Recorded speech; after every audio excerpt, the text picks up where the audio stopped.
everyone, welcome back to Rhythm Railroad. This is update number 27 of my HO scale layout. There's a lot that has happened since 26, so I'm gonna kind of like split this into two parts because I don't think I'm gonna be able to get everything into one video. This part's gonna be more about the dispatcher panel here that you're looking at and my what I call eyes on staging. It's all the cameras that are set up in my hidden staging. Because there's just a little bit to talk about here that is going to take some time. So let me just get right to it. What I had to do with JMRI, which is what you're looking at here, is I had to modify the panel quite a bit in order for it to be more functional for me and also for any dispatchers that might not be familiar with the panel. I tried to make it as prototypical as possible by putting minimal information in there, just to see where the trains are moving and where the sidings are and so on and so forth. But the problem is that when you have a layout, it's not necessarily point to point, so you can't just have like your typical straight line with the sidings. Kind of like here, this is where I started. This was the concept. But I had to show, for example, the reverse loop that happens at the third level that comes back in, because it's such a big reverse loop that there's stuff happening in between within the reverse loop. And the same thing with staging. I wanted to keep the staging visible, but also show how the track actually connects, because it connects at such a complicated point with two crossovers and also the CSX line running through there, that it was a little bit confusing even for me when I was running it by myself. So what I did is I drew a few things to kind of help me visualize the path of the train, even though it doesn't look prototypical, but whatever, it's more functional. Same thing with the CSX. The CSX is basically three sets of blocks. So you have 1, 2, 3, 4 where the yard is, and 5, 6. So it's basically Albany, the yard, and Schenectady. But the problem is that it's a loop. It's not like my CP line that just goes up to the third level and back down again. So I had to show where that loop actually went through. So you can see this looks like it's all right now occupied, but it's really just in Schenectady. The train that is occupying that track, you can see, is the bottom track here, which is main 1. And it's occupied right now because the train is in Schenectady, as you can see right here. So I've labeled my my locations so that I can keep track of that also, and so that I can get familiarized with what's going to be where and where the sidings are and so on and so forth. But so yeah, this train is basically just doing a loop around the entire basement on the CSX line, which is a double main that runs all the way through the perimeter. At this point, this is what I call a junction point. This is where all three tracks actually meet. It's the only time that they meet at the same level. So I had to make all my crossovers here at the gate, and then CP disconnects from this parallel, triple thing, and then starts climbing over there, while the CSX continues on the regular line. So we're about to cross over into Albany, which is that area over there. So you'll see once the locomotives make it over, past the gate, that the Albany block will light up over here. There you go. And the reason why you see two occupied tracks here is because there's a locomotive on track 2 right there that's sitting in Albany. So you'll see the CSX pass it right there. So yeah, so the idea is that the direction in which the CSX train is running right now is going to be standard for main 1, and then main 2 is going to actually travel in the opposite direction. So that locomotive would be traveling this way, and I'm just doing that just to make it seem like it's opposite traffic, but that can change also. So anyways, so now you can see we're in Albany. But as soon as we get into the yard, which is what's coming up now, you're gonna see it's the bottom one. This is the CSX train. You're gonna see that it occupies this entire block, and it lets go of the Albany block. There it is. So you'll see it let go just as soon as the NS locomotive that's trailing lets go. There it is. I just put these arrows here just to kind of help me visualize which way normally the traffic would be traveling in. So that's that. The other thing I did, which was kind of cool, is that I was able to make these little labels so that I can kind of follow the train as I go. So for example, the CSX lead locomotive is 3251 and the trailing locomotive is 3606. So I made this little label that you can move. So if I'm dispatching, I can actually put the label where the train is. And I know it's going to be on the next block very soon, so I'm just going to pop it over here for now. And that'll turn red. And then I know that train 601, 609, 608, those were 3 locomotives, is sitting at Saratoga Springs on the main. And it's right there. So there's your 601, 609, and 608. So, there's another train sitting here in Fort Edward, which is one of my longer trains. And Fort Edward is one of my longer sidings. That's why I have it sitting here. And as you can see, it was here. I left the label there mistakenly. So I'm going to move my label over to Fort Edward here. Now, Fort Edward is actually split because I have this crossover here. Since it's such a long siding, I can bypass trains through here. But I wanted to show the entire block occupied, so I put a car with a resistor on the back here. And you can see if I take the car with the resistor off, so it's just showing the length of the entire, showing the end of the train basically. So if I take this off, it's got little resistors down there. You'll see that only half the block shows at Fort Edward, right there. So I just wanted to, I wanted to show you how that works. So I'm just gonna put this back up. And eventually all cars will have resistors so that I can see the entire train at all points, at all times. But for right now, I only have a few because it's time consuming and I have other things going on. So that'll probably be a while before I get all of them actually hooked up. With that said, if you have a few throughout the train with resistors, it registers just fine.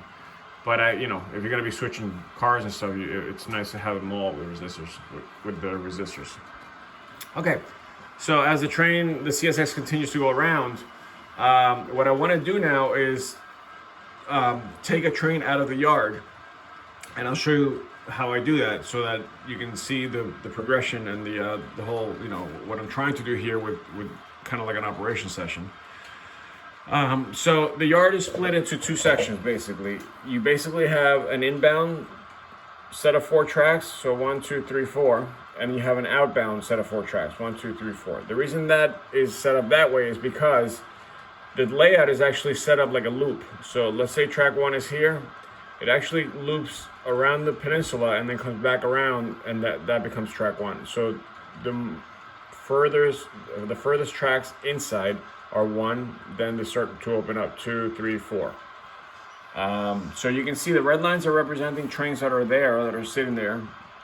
And the other cool part about splitting it this way is that I could actually stack trains because the tracks are so long that I could bring a train in only halfway into the yard and still clear the turnouts here, while there's another train on the other side of on track 1. So I do have a split point within the yard that I marked over here with the black line. That's where I know my gaps are. So my detection, so these trains are waiting on the first part of the block. When those trains cross that line, the detection will pick up that they're on the next block.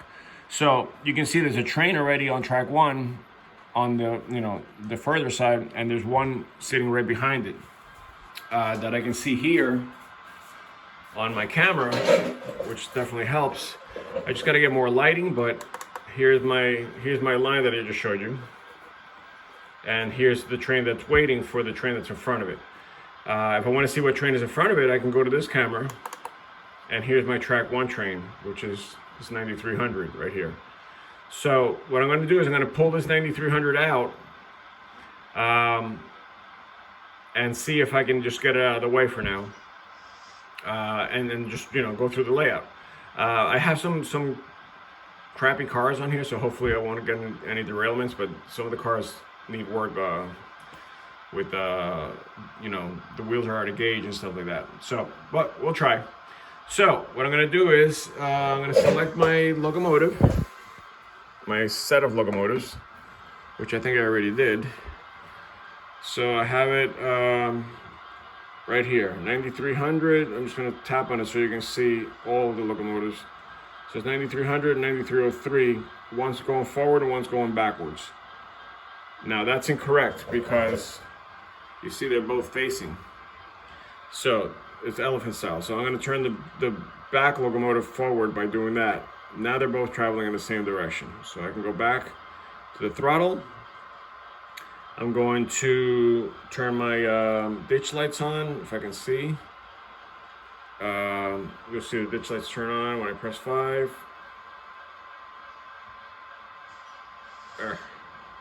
Oh, I'm on the wrong side. Okay, here we go. 5. There they go. So now I can see, I always have eyes on the track down there, which is great.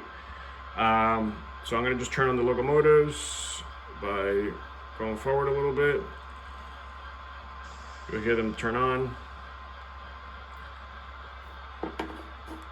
They have a slow startup, so, but you'll hear them. And then I'm ready to line myself up for track 1. Now, I have set routes up where I can just click a button and everything lines up. But when I move things around here, when I started to modify things, I kind of messed that up. So I got to still clean that up. But I'll just do it manually for today. So again, this is my outbound side. So that train, that CP train, is sitting right here. That's the locomotive. So I'm going to line up my switch here. And that's a straight path right out into the lead that goes up to the layout at the gates. So this section here is that, which is junction point. The other thing I should mention is that I made my reversing section this entire lead, rather than making it the entire yard, because this is just one track, and I think it's just easier on the reverser than trying to do the whole entire yard with all those tracks. It's just a lot of power there, a lot of consumption of power.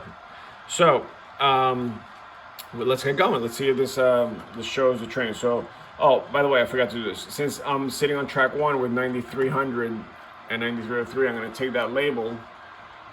I'm going to show that it's here.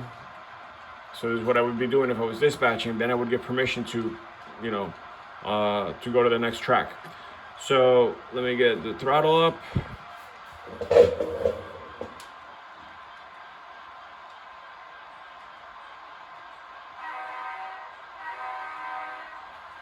Get going here.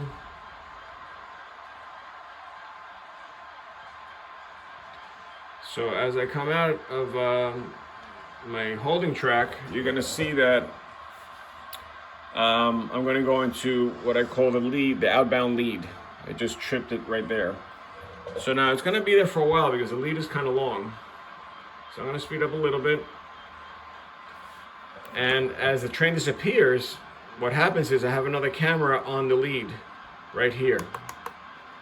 So now I can see the locomotive coming up the lead. Come up a little faster.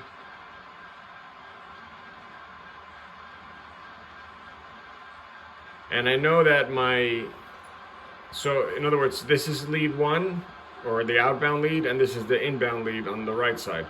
So I know that I'm lined up because my JMRI is showing that it's lined up.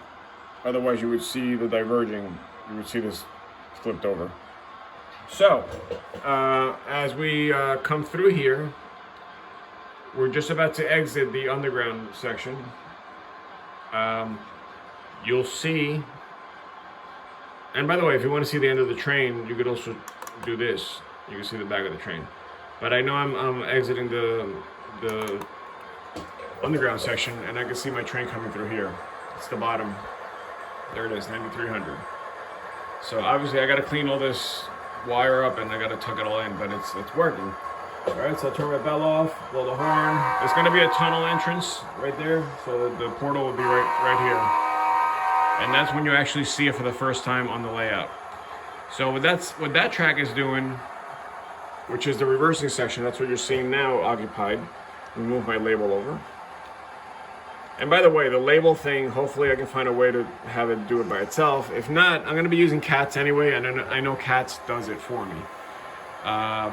But this entire section, so from the turnout all the way through, this entire climb is the reversing section. So I can get a giant train in there without, tripping the reverser again.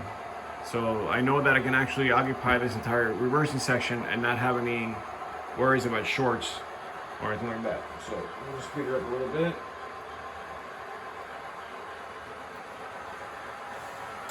So this is kind of cool. We have a meet over here. I'm not expecting.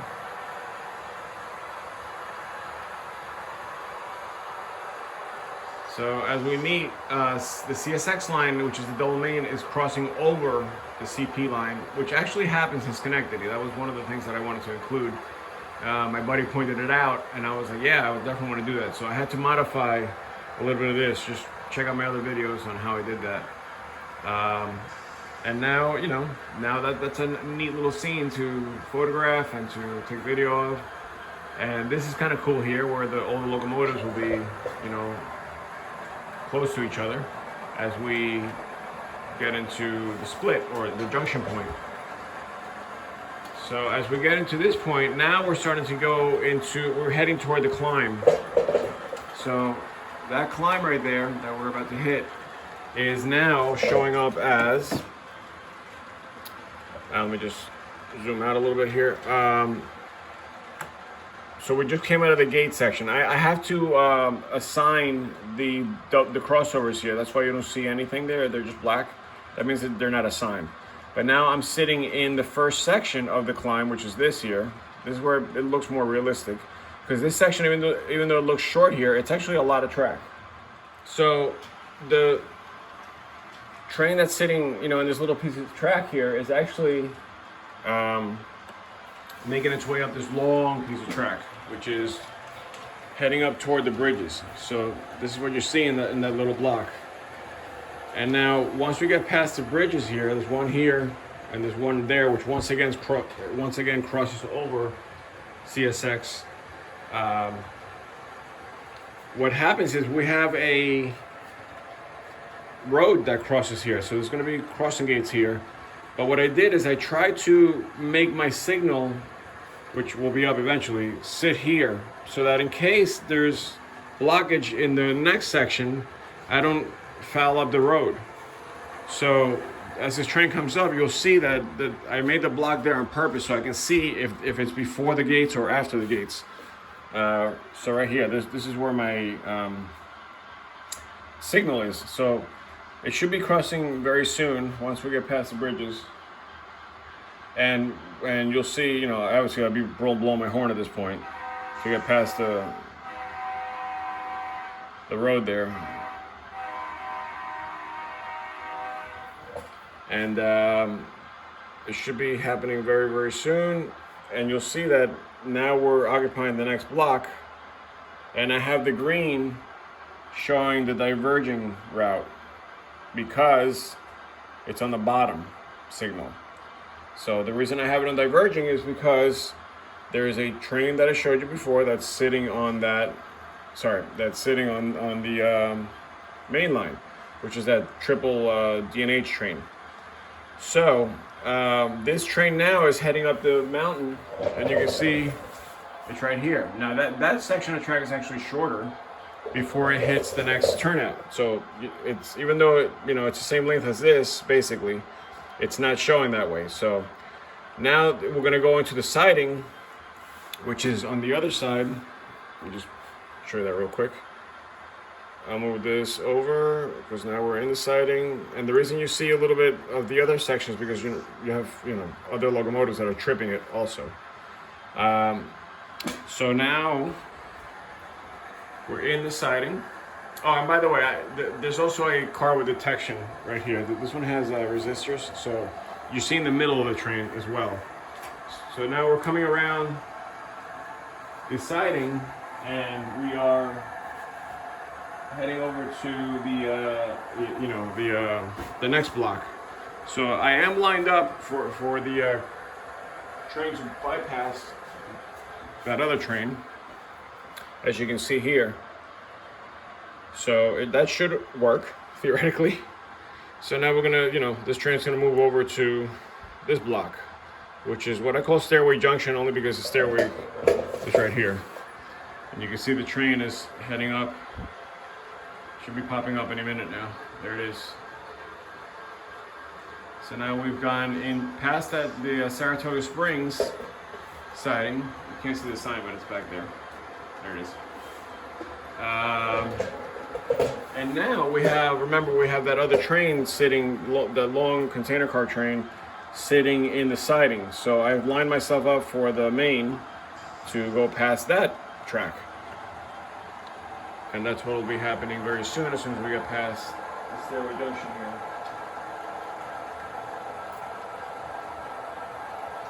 So, it's kind of neat that I can run this by myself and still have a very interesting situation.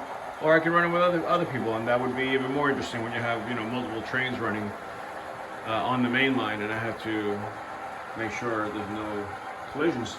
So you can see, that's going to make its way around Fort Edward on the main and come out on that side before we get into the gate with the second level. So we are now going to move this, and you can see only half the block is lit up because we're only in the first half of the block. So once the locomotives get it past the crossover here, you'll see this block light up as well. And I think that covered hopper with the resistors is still going to be sitting here, so you'll see both light up. Yep, just like that. So now we're completely occupying the main line at Fort Edward, and then obviously whoever's driving this train would have to say, well, they'd be following the signals anyway. But if there weren't any signals there, they would have to ask permission to go into the next block so that I can make sure that this turnout is in place. But we're about to cross into this section now, so we'll be seeing that locomotive coming through in just a second. There it is. And there is going to be a road just past the turnout here where the door is. Right there. And now we're heading over to the second yard, which is more like a transfer yard. So it's only going to have a few tracks here so trains can drop off and pick up. But that turnout right there dictates the next block. So let's see if that lights up Whitehall, which is where the yard is. And there's also going to be a siding there as well. So yeah, there you go. I just occupied it. So this siding is going to be part of the yard. So the yard's going to be kind of like this, but it's going to be smaller. So the yard will be sitting up here. And the siding is going to also allow me to have trains, pass on the way back down. But I haven't, those turnouts there's no track there. So I haven't set up the turnouts yet. That's why you don't see the split like you do here. You're seeing both routes. So right now, that's the way it's going to be until I get time to do that. All right, so we're about to go past the river and go into Ticonderoga, which is a small town that's sitting right before we hit the helix. There it is. So now we're going to move the label over. Oops. And as we approach the helix, what's going to happen is we're going to be a little bit.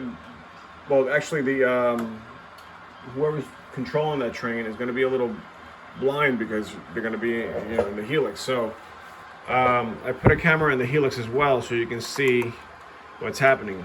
Now, because there's no mountain right now, you can see the train actually approaching.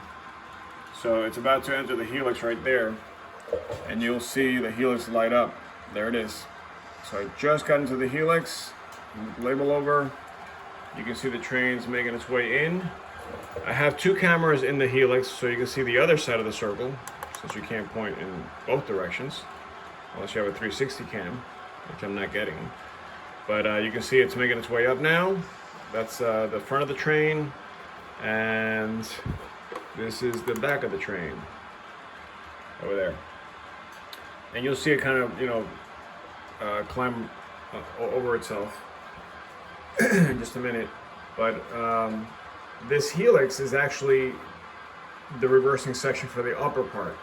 So it's doing the same thing basically that that long stretch of track that I showed you was doing. And I can get like a 50-car train in here, which probably won't be ever happening, without tripping the next double gaps for the reverser. So, as we make our way up, this is the top of the helix. It's a short helix, which is nice because I don't like when the train disappears for a very long time. So it's only in there completely blind for just a little while before it pops up at the top. There it is.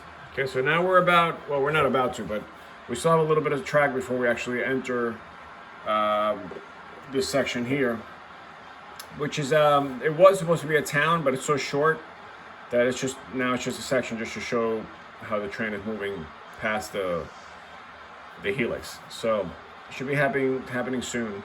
But then once we get past that, you have another siding that is in the works right now at Port Henry. Now this one is very, very long because this is also acting as my staging for the 3rd level.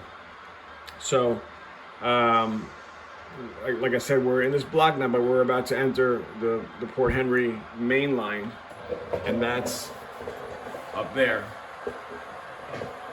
So you can see now that Port Henry is lit up, and the reason why you see this still lit up is because of that covered hopper that's still back there.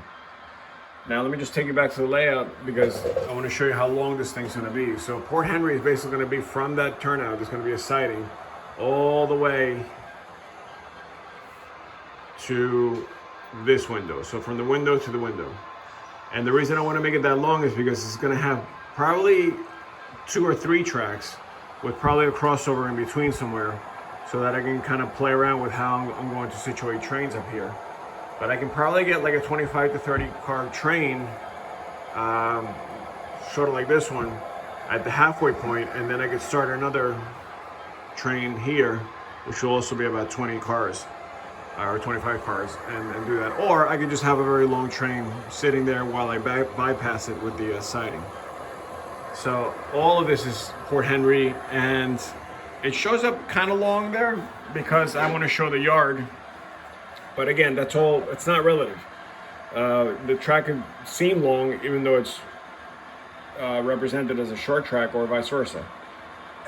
So now we're making our way around the basement basically. So this whole thing is basically my perimeter of the basement, but I want to show that we're going right back into the helix at that turnout. And the turnout is sitting right up here. So you can see how it splits right there, the line. That little section that showed up after the helix is this thing here, right to the turnout there. And then, so I don't have that situation on the other side coming down. That's why you didn't need that extra section on JMRI. So now, this is not Plattsburgh, this is still gonna be Port Henry. I decided to move Plattsburgh to this corner over here because Plattsburgh either way is kind of like on an S, the way the station is, and it's the furthest point north of my railroad. So I just figured this whole section could be Plattsburgh, and then I'm traveling south again. So as we go into that section, you'll see Plattsburgh show up right now. And so I'm going to move this over. And I also need to change my turnout here so that I can have my return on the way down. I don't know how long my battery life is going to last on my phone, but either way, we're coming to the end of the video kind of soon. The train's making its way down now. I have to go kind of slow here because I'm working out some kinks on the track at the 3rd level that are a little tricky, and I don't want any trains plummeting. So I'm going to take you over there. So as the train comes down here, this little section here I'm probably going to change. I'm going to make it a little less steep, the curve is not going to be as tight, but there's also a little dip right there that I got to get out. It's just something happened with the way the wood settled and everything. It wasn't like that when I originally installed it, but it looks like we're going to be okay. It's really, the problem is really more with like auto racks and really long equipment like that. It tends to bunch up on itself, and then it can't handle the weight from behind the train. But it looks like this is going to be okay. These 2 cars are the ones that are giving me trouble with derailling. Like, we'll see. All right, so back to the panel. So we're about to enter the reversing section at the helix. So you'll see that light up in just a second right here. It's coming back down, so we're traveling in this direction. There it is. So I'm going to move my label down. And once we get fully into the helix, I'm going to end this video because you can imagine what would happen on the way down. Now the cool thing, which I'm not going to show here because it just takes too long, is that once I make it all the way down, I could also go into CSX territory with the CP track, with the CP train.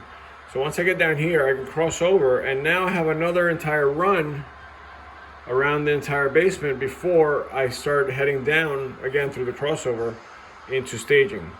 So the reason I did that is because there's a yard here that's going to be my classification yard, and it's also connected to a south yard, which is going to be my intermodal yard. So that can be kind of like another interchange for CSX and CP, but it also adds more of a running time. You don't have to do it if you're tight on time, whatever, one day, but if you're having a session, that could actually add a lot of interest to how the layout works. And the cool thing is that, I've been running one train, and it's like basically, close to a half hour to get all the way up and down. So that's kind of cool. It's about 15 minutes on the way up and about the same on the way down, maybe a little under. And I'm traveling at a pretty fast clip right now, so that's exciting. I wanted to have a long run, and it's happening. So yeah, we're in the helix right now, as you can see here. And we're about to get to the bottom level of the helix. There you go. So I'm gonna stop the train now. And we're still showing, the train of the helix there. But I just wanted to give you an idea of what we're doing with the panel and how that can be really cool for any guest that wants to dispatch. And to me, it looks pretty easy to understand. It's pretty easy to follow. But, with minimal instruction, I think anybody would be able to do it. So the other thing I wanted to tell you is that yesterday I was experimenting with having the dispatcher in another room completely. So luckily, when I redid my home, we gutted the whole thing. I put Cat 6 wire everywhere. So every room has a connection to Cat 6 that all feeds down to this point here. So every single room has 1 or 2 Cat 6 wires running. So I have a splitter there, and you can see there's a list here of all of my rooms and how they're numbered by zone. So right now I'm actually I set up a laptop in the office where it says office by the bathroom there, number 5. So I have an Ethernet cable going into number 5 right here, and then that feeds it up through the house into my office where I have a laptop. And I figured out how to basically make a network from my laptop, which has the Ethernet cable hooked up to number 5. And so it's basically connected directly to the other laptop. And so I can control this laptop, which has JMRI in it, from the upstairs, and it all works. I tried it last night, late at night, and I could not believe that I was, basically controlling the entire JMRI from upstairs. And I can even like edit and do whatever I need to do. It's not like it's just like a web server where you can only do turnouts and things like that. I could change the entire panel from upstairs if I want to. So that's kind of neat. I'm looking forward to having somebody up there that has no idea what's going on in the layout, completely separated, and I think that will make it more realistic for sessions. So, anyways, I think we're going to end it here. Thanks for watching. I really appreciate it. The next part of the update, or maybe I'll just make it a separate update altogether, is going to be more about the actual layout and what's been happening with adding tracks and adding boosters, and I've been doing a lot of things. So look forward to that one. All right, see you then.